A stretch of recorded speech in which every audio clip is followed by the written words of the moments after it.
চলমান তাপপ্রবাহ বোরো ধানে ব্লাস্ট সংক্রমণের ঝুঁকি বেড়ে গিয়েছে।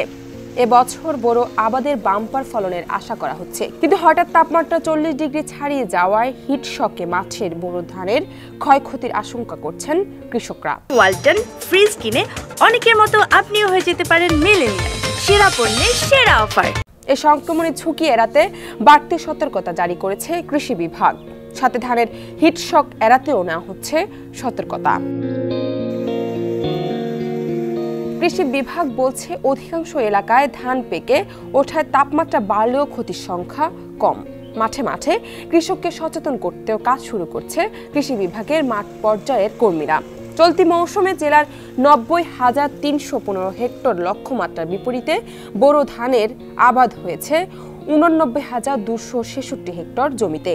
ছত্রাক জাতীয় ব্লাস্ট রোগ, সুগন্ধি ও চিকন চালের জাতের ধানে সংক্রমণ হয় সবথেকে বেশি। বর্তমান শঙ্কায় থাকা শীষ ব্লাস্ট সাধারণত গাছের মধ্যে যখন ধান আকৃতি তৈরি হয় কিংবা ধান দুধ অবস্থায় থাকে, এমন সময় সংক্রমণ ঘটে। মাঠের ধানগুলোও বর্তমানে এমন অবস্থায় রয়েছে। এই সংক্রমণে বাইলে গোড়া থেকে কোনো খাবার আসতে পারে না, ফলে ধান শুকিয়ে সম্পূর্ণ চিটা হয়ে যায়। শতভাগ ফলন বিপর্যয়ের শঙ্কা থাকে।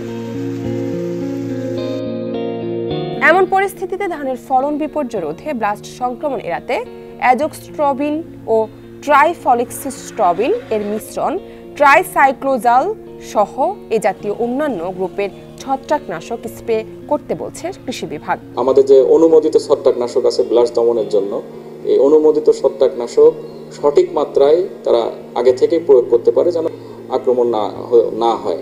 এবং এই ছত্রাকনাশকটা বাজারে বিভিন্ন ধরনের ছত্রাকনাশক বিভিন্ন কোম্পানির আছে, তবে ব্লাস্টের আক্রমণ প্রতিরোধ করার জন্য অ্যাজিক্সোস্ট্রবিন প্লাস ট্রাইফ্লক্সিস্ট্রবিন নামে এই গ্রুপের মিশ্রণে যে ছত্রাকনাশকগুলো আছে এগুলো ভালো কাজ করে। তো এমত অবস্থায় ধানে আপনার ছত্রাকনাশক স্প্রে করাও অনেক ঝুঁকিপূর্ণ, কারণ ফুল নষ্ট হয়ে যেতে পারে।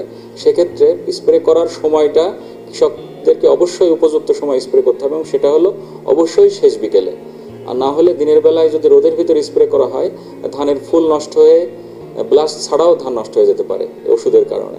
এজন্য কৃষকদেরকে এই সতর্কভাবে স্প্রে করতে হবে যেন ব্লাস্টের আক্রমণ না হয় এবং আমাদের ফলনটা আমরা এখন যে অবস্থা দেখছি এরকমই থাকে।